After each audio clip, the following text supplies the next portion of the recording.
Welcome to the 1994 British Touring Car Championship. Right then, hello and welcome back to GTR 2 and round 7 of the 1994 British Touring Car Championship. We're in Cheshire at the Oulton Park circuit, and this round in particular was very well known for the controversy surrounding Alfa Romeo. They decided to withdraw from this round because of the aerodynamic advantage that they had on their cars. The other teams found it unfair, and Alfa Romeo decided to withdraw from this race. So Giampiero Simoni and Gabriele Tarquini will not be racing at this round, so it's going to give the other teams a bit of a chance to catch up in the championship. So with that, I will hand it over to Josh in the comments box, as always, for the starting grid for round 7.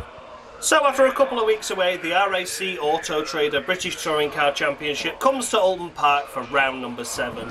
And before we go through the grid rundown, some big news is that Alfa Romeo will not be starting this race. They have pulled out in protest that they need to remove their front splitters and rear spoilers.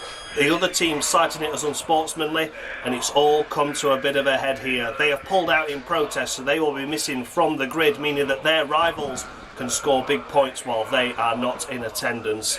So let's take a look at the grid minus the Alfa 155s, of course, and it is John Cleland taking a good pole position there in his Vauxhall Cavalier.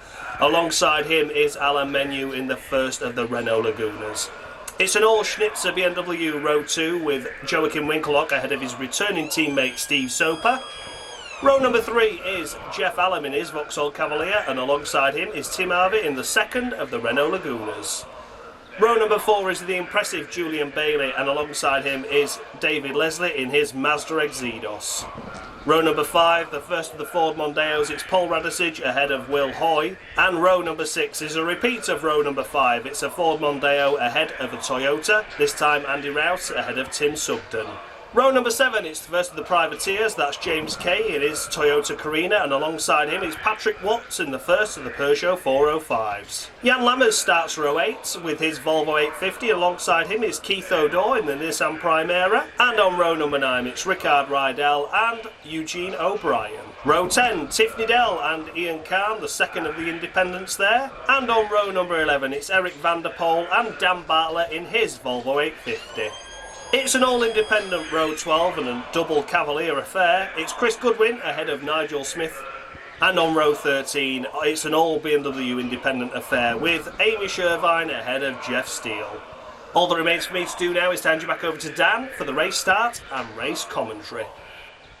Lovely stuff. Thank you very much, Josh. As you can see, there is no little grid scroll animation this time round. We're jumping straight in, and off we go.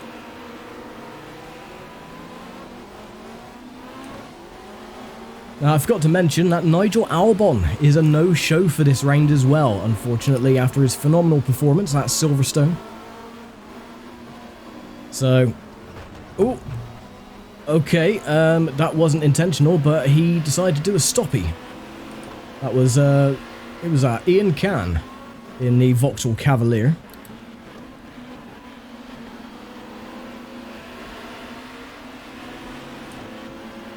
So yeah, a little bit later than planned, but at least this round is going ahead. I think what I'm going to do, because of the shake-up... Oh, sorry, Tiff. Because of the shake-up in the schedule, because of my self-sustained injury, that's why I didn't record this round during the proper date, is that I'm not going to have... Ooh. Okay, that was lucky. Yeah, I'm not gonna go with the schedule because it just adds a lot more stress with recording dates and this, that, and the other. So instead, I'm just gonna use my free reign and record these races when I have the free time, which would be a hell of a lot less stress, and it'll be it'll add more excitement as to when the next round is going to be. So at the end of the episodes, usually I have, oh, the next round is going to be on July 7th or something like that. No, instead it'll just be round 8 and 9 coming soon. So yeah, there you go. You'll notice as well there is going to be some frame drops occasionally, like little blips that is something completely out of my control. It is because this is the R Factor 2 version of Oulton Park, and there's been a lot of optimizations going on, but this track is not 100% compatible with this game. So, I mean, there's going to be some frame skipping and like little frame lags here, there, and everywhere. The track will be more optimized later on down the line, but for now, this is the best that is going to be. So yeah, I mean, if you tried running this track in downpour conditions with all the reflections on and everything like that, I managed to get an excessive 3 frames a second. It was that bad. I think a bit too much detail has been added to this track, namely the foliage on the side, on the grass verges. You really don't need that much grass. You're not going to notice it, especially when driving around here. It is not something you're going to really pay much attention to, so if anything, I would say that the grass tufts on the verges need to be removed. You don't really need that type of detail, especially on a game that is coming up to 20 years old. You know, it's a bit like polishing a turd and adding sequins on there. It's still going to be a turd at the end of the day. It's just a bit shinier. Yeah, the same with this. You know, you can't really do much more with the graphics on this game other than polish a turd. Druid's my worst corner on this track. The Volvos, well, I was going to say the Volvos didn't do well in qualifying, namely me. Again, because I am so low on power. And even Rickard Rydell didn't really do that great in qualifying either. So, I'm just going to be holding on for, well, try and get a top 20 finish. Eric Vanderpool goes past. I can try and get the undercut. Take the place back, thank you.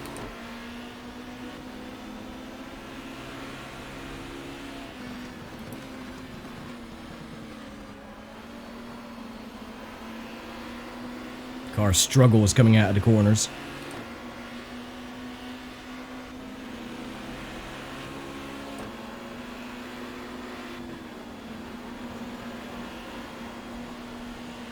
Going to the shell hairpin.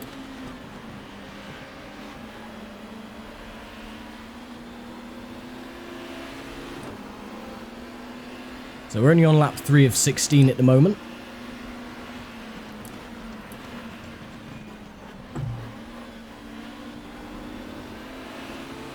So far, Steve Soper has the fastest lap time. Of course, he returns after his little excursion to Japan for the Japanese Touring Car Championship. He will be doing more of those little stints over in Japan throughout the year. So Roberto Ravaglia will be making some more appearances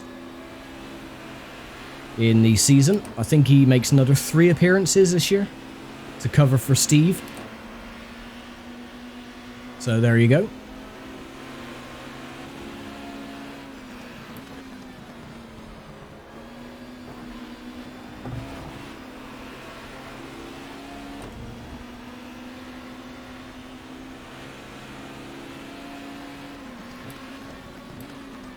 This track is awfully bumpy and very narrow. We go through Deer Leap.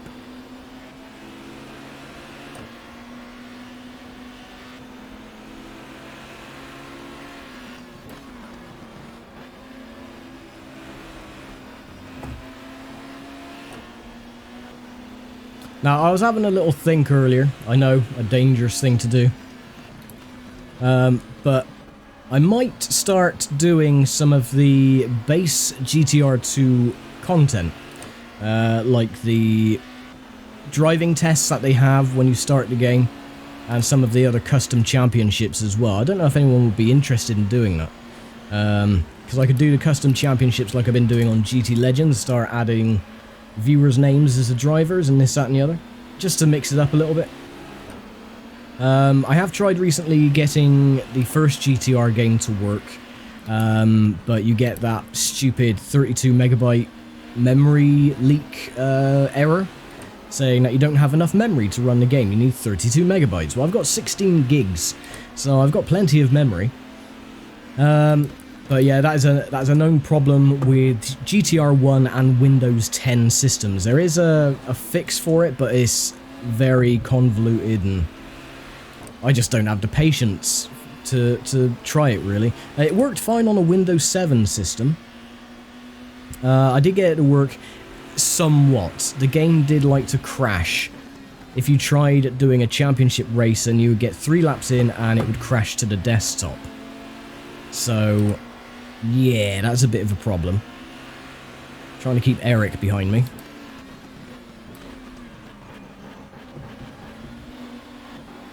But, I don't know. We'll see. We'll see what happens later on in the year. Another thing I've decided as well, now a lot of people might not like this, but I think for the benefit of my patience as I go wide, what I've decided to do is that I will be continuing the British Touring Car Championship, so fear not, I will not be canning the series like I thought I might have been doing. But what I'm going to do instead is do it on a bi-yearly basis. So next year, I will not be doing 1995, but the following year I will be. So rather than having like a tight schedule and this, that and the other, I decided it would be more beneficial because then during the off year I could start prepping the series, maybe even record some of the rounds during the off year and get them scheduled for the following year, sort of thing. So at least then I don't have any delays, or if, say, something does come up health-wise, and someone's gone wide in the distance there. So say something does happen health-wise, there's plenty of time for me to recover and to get more races recorded. Because I did think that, you know, I would have time to recover from my teeth extractions that I had, which is why I couldn't record round 7 when I wanted to. But no, the swelling in the my mouth wouldn't open properly, so I mean there was just no hope that I was going to recover in a couple of days. So yeah, I thought I'd postpone it for a couple of weeks. So yeah, I mean that'll be more beneficial anyway. Plus it'll bring more hype. Again, a lot of people might not like that idea, but I think for the future of the series, I think that would be the best course of action. So not only that, it allows me to do other things during the off year that, you know, I want to do, and you know, otherwise I can't because I've got this to do, the WTCC and this, that and the other. So by the time I'm 50, we might even get to 1998.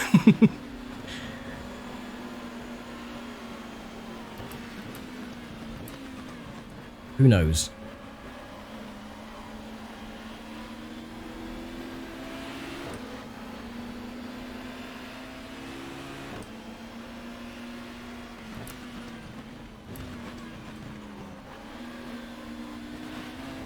Well, we're not going to be doing well here. I thought Silverstone might be a problem, but I know this one is causing more of a headache than the Silverstone was, so the tighter confines of this circuit is not really benefiting the lack of speed with the Volvo, you know. I think that could be the bumpy nature of the track as well. It's not getting the oomph going up the hill, especially Clay Hill there. So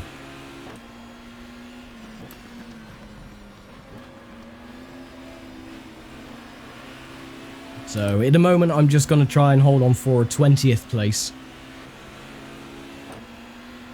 and see how well we can get on. Oh, gonna go wide. No you don't, no you don't. Go on, back off. There we go. His car started morphing through my door. Oh, and here it comes. Oh, hello.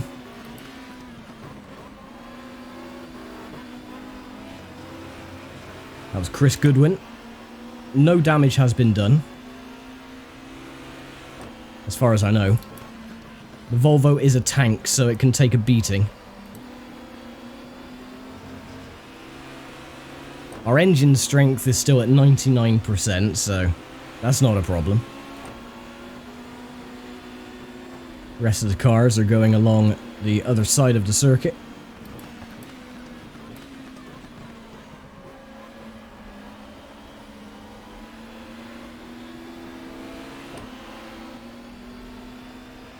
Coming up to the halfway point as well.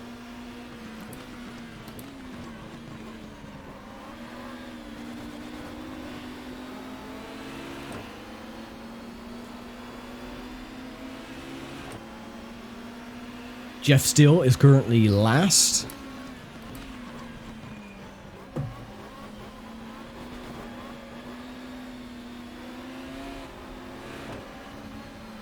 Let's have a look at the top three. John Cleland still leads away. Joachim Winkelhock has moved up into second, and Alan Menu has dropped down into third. Tim Harvey has the fastest lap time at the moment. Still plenty of time to go. Winkelhock does have quite a commanding lead in the championship over Tarquini. From, I think it's 73 points to 110. So that's quite hefty. Of course, that, again, I've mentioned this before in a previous round. In reality, the BMWs had a 50 kilogram weight penalty to their car, which was taken off halfway through the year. So the BMWs were not competitive through the first half. That's why the Alphas decided to have such a huge lead. And it was only after the weight penalty came off that the BMWs decided to show a bit of muscle. But of course, that can't be done with this game. You can't just give 50 kilograms of weight bias to a car, even though I did it to myself, because that could break things, you see, in the car, not just with the Schnitzer BMW team, but the other BMWs as well. So rather than play around with that and add some weight to the other cars, I decided to just leave it, because it's not really that important. Again, this is a fictional take on the 1994 championship, so you're not going to get everything spot on. Some things are going to mess up here, there, and everywhere, so it's alright, it's all good.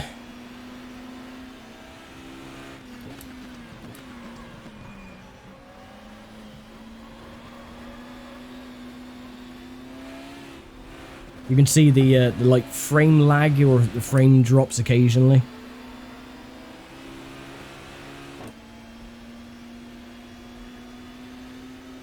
Like little blips here and there and everywhere.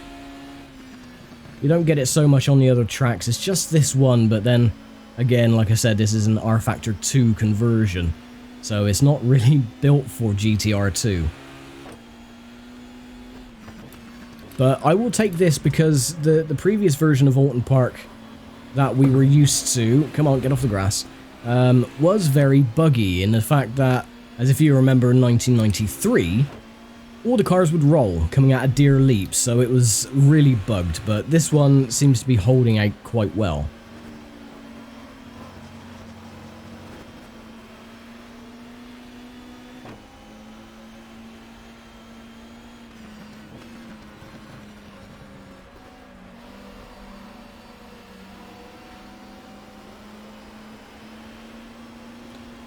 Seem to be pulling away from Chris Goodwin at least, which is good. Eric van der Poel behind him. John Cleland still leading the way. As we are now past the halfway point.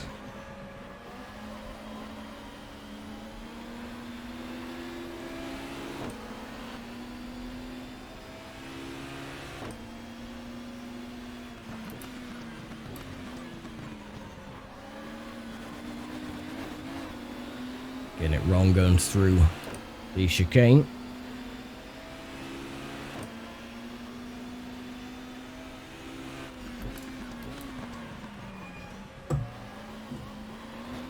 Car's starting to lose a little bit of the grip.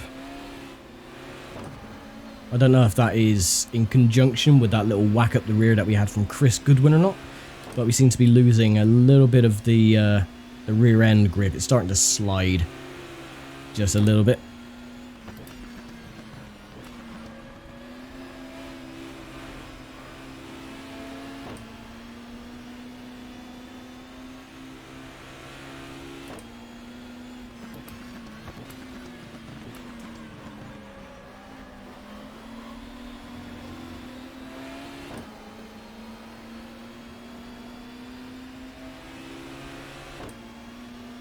Starting lap number 10, 7 laps to go.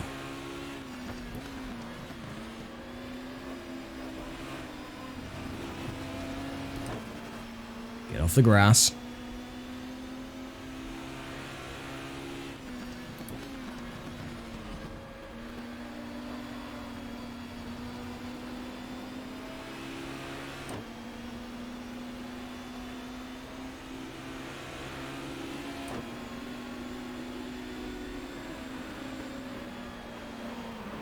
Oh, this is not going to end well. Ow.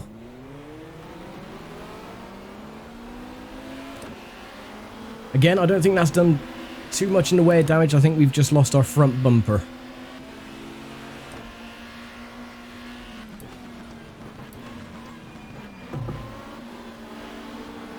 Yeah, I as soon as I started going around that corner, I knew the line was wrong. And I thought, yeah, this is not going to end well. Just dip one wheel on the grass and around she goes.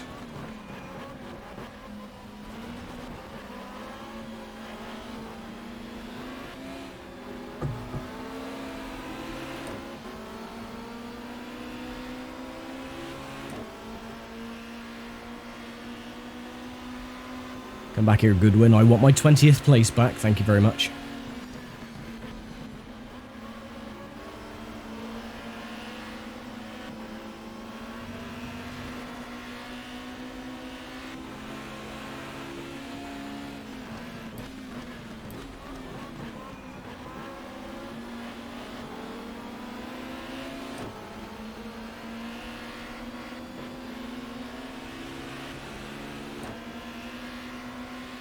Starting at lap 11.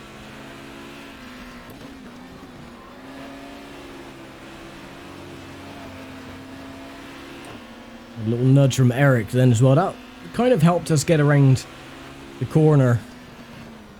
Not 100%, but it gave us a little bit of a run. Right, I might be able to get Chris going through the shell hairpin. If I don't go off this time, though. So I'll just let off the throttle. There we go. Get a good run. Take the inside line. Should be able to get him. There we go. And there's my 20th place back.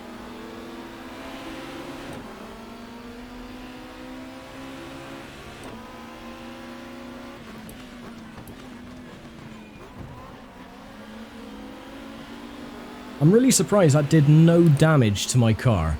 I don't even think the bumper was ripped off.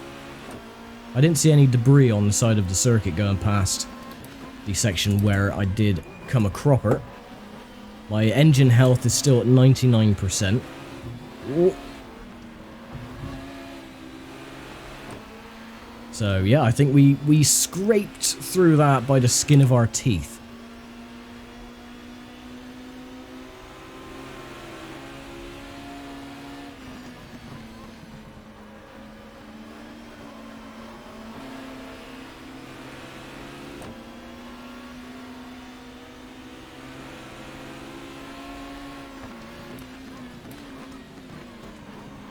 Well, I do apologise that this is turning out to be a bit of a boring race. I'm not going to score any points again, same as I did at Silverstone.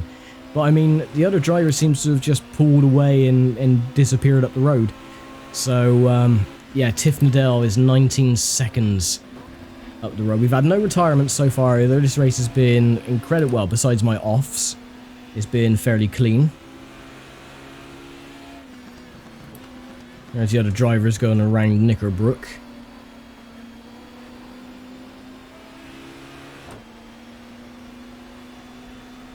Jeff Still has managed to get past Hamish Irvine. So Hamish is now dropped to last.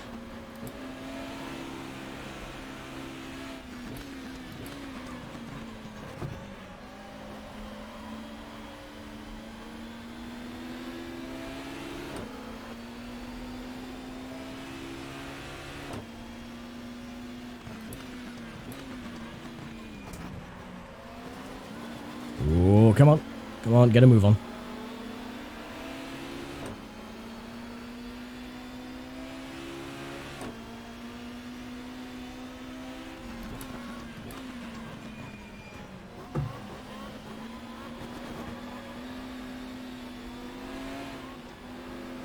It makes me nervous getting close to those tyre bundles because they are immovable objects. You go into them and it's going to wreck your car.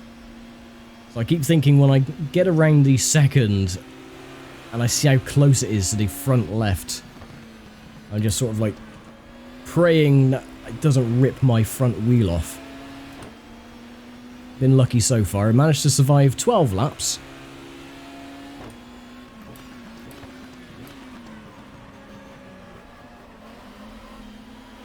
Tires are definitely going off.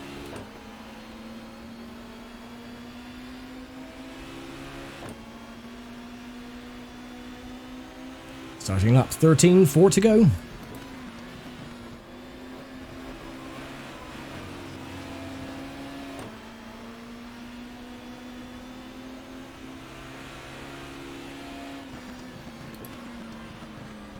Ooh, understeer, come on.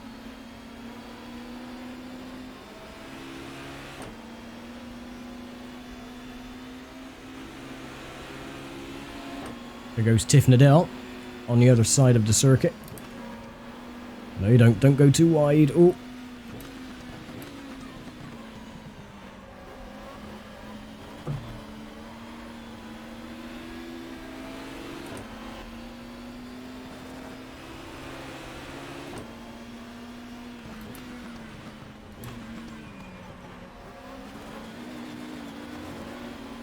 Yeah, starting to get a lot of locking on the front end now.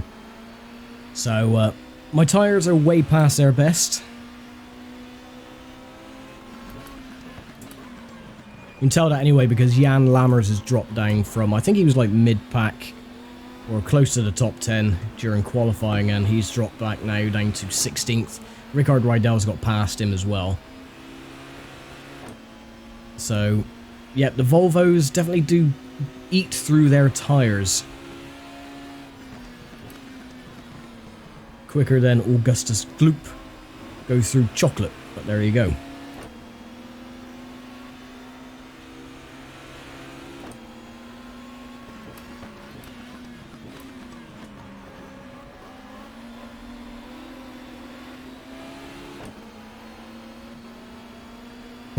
So, we are the fastest of the independents at the moment.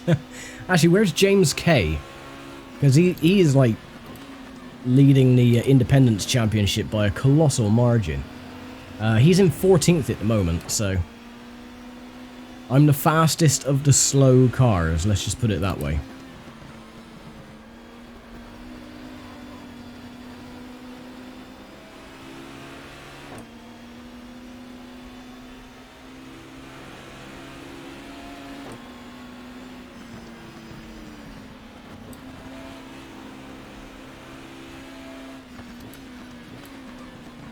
My skid marks are still on the circuit from my wee pirouette.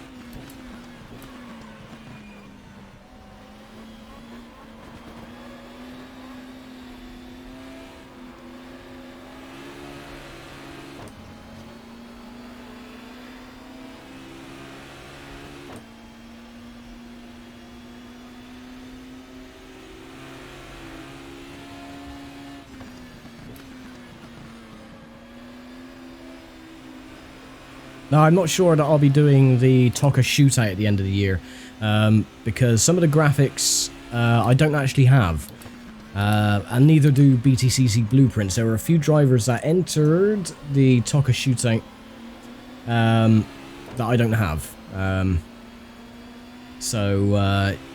and it's to get the game to work well. The TOCA shootout, you know what the format was. After a while, they would bring out the safety car and that'll bunch the field up, and then the last place driver would be black flagged. And it is impossible to get that to be replicated on GTR 2. So, yeah, I'm not going to bother with the TOCA shootout. 1994 was the last year they did the shootout anyway. And you're really not missing much. It's like 20 laps around Donington Grand Prix circuit, and there was like 12, 15 cars on the grid. Yeah, it wasn't the most exciting, so... yeah, I'm just going to leave that out.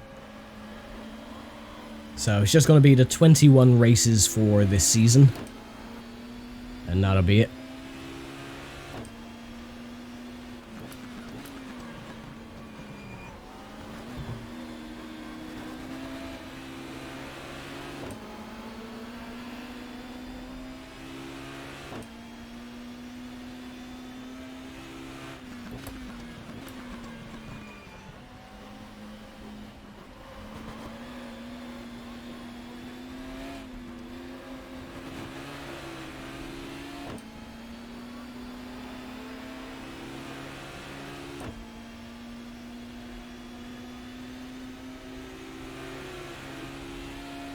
Back through the trees.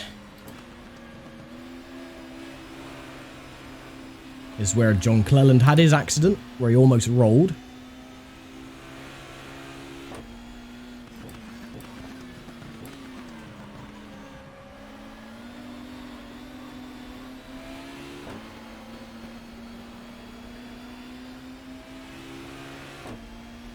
And here we go, starting the final lap. That went through quickly.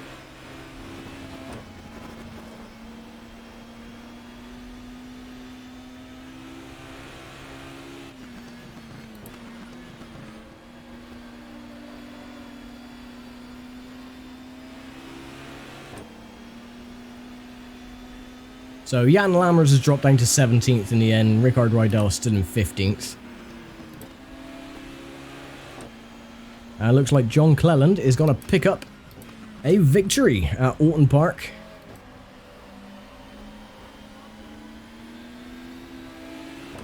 And Steve Soper has moved up into second place, got past Jochen Winkelhock. So this is definitely going to mix up the championship standings a little bit. It's going to elongate Winkelhock's lead over Tarquini. But with the Alphas not being present, they might drop down the order until they come back for rounds 8 and 9. And notice again, no problems with the fuel. Everyone has managed to finish the race. So, at least that's one issue that was fixed.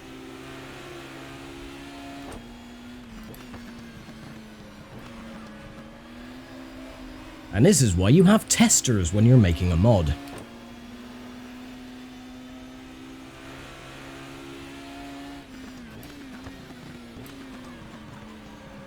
And there we go. Last corner, up through Deerleap. And we finish an impressive 20th position. Oh joy. Oh well. Not to worry, there's plenty of races still to go. So I'm sure we can get some more points later on in the championship, so that's not a problem at all. Now, unfortunately, the guests I had planned for this week couldn't make the appearance, so I'm going to throw it back over to Josh in the comms box for the race results and championship standings after round 7. So, the checkered flag has fallen here at the Oulton Park International Circuit. Let's take a look at the race results of round number 7. And it is John Cleland taking victory in his Vauxhall Cavalier, finishing ahead of the returning Steve Soper in his BMW 3 Series. Rounding out the podium is Joachim Winkelhock, and also rounding out a great day for the Schnitzer BMW squad, while Alan Menu finishes 4th in his Renault Laguna. Jeff Allen completes the top 5, while Julian Bailey finishes an impressive 6th in his Toyota Carina. Over on the Total Cup for privateers, it's James Kay that takes victory ahead of Chris Goodwin. Nigel Smith rounding out the podium there. Ian Khan is in 4th place, Jeff Steele in 5th, and Amish Irvine rounds out the top 6. And over we go to the driver's standing then. Let's see how this race result has changed things around. It's Joachim Winkelhock in a distant lead there, out with 122 points ahead of John Cleland on 78. Gabriele Tarquini, remember they didn't race this weekend, Alfa Romeo, in protest, and that has cost them dearly as he loses ground on his championship rivals. Steve Soper is in 4th with 64 points, meanwhile Giampiero Simone is in 5th with 48, and Jeff Allen concludes the top 6 with 46 points. And finally, let's take a look at the Total Cup for privateers. And James Kay's victory this weekend means that he retakes the lead of the championship ahead of Nigel Smith. There's a 10-point gap there. Meanwhile, James Thompson a distant third with 60 points. Chris Goodwin and Jeff Steele are tied on points, 56 apiece, and Ian Khan rounds out the top 6 in his Vauxhall Cavalier with 38 points. All that remains for me to do is to thank you all so much for watching and to hand you back over to Dan for the conclusion of the round. So another race weekend has come to a close. We're going to be packing up our things and heading off to Donington Park Grand Prix in a few weeks' time, or even longer, depending on when I can get it recorded, really. So with that, I would like to thank Josh of The Moaning Yorkshireman, as always, for running through the grid and the race results and point standings after round 7. So once again, thank you very much for watching, as always, and I will see you for rounds 8 and 9 very soon. Bye for now.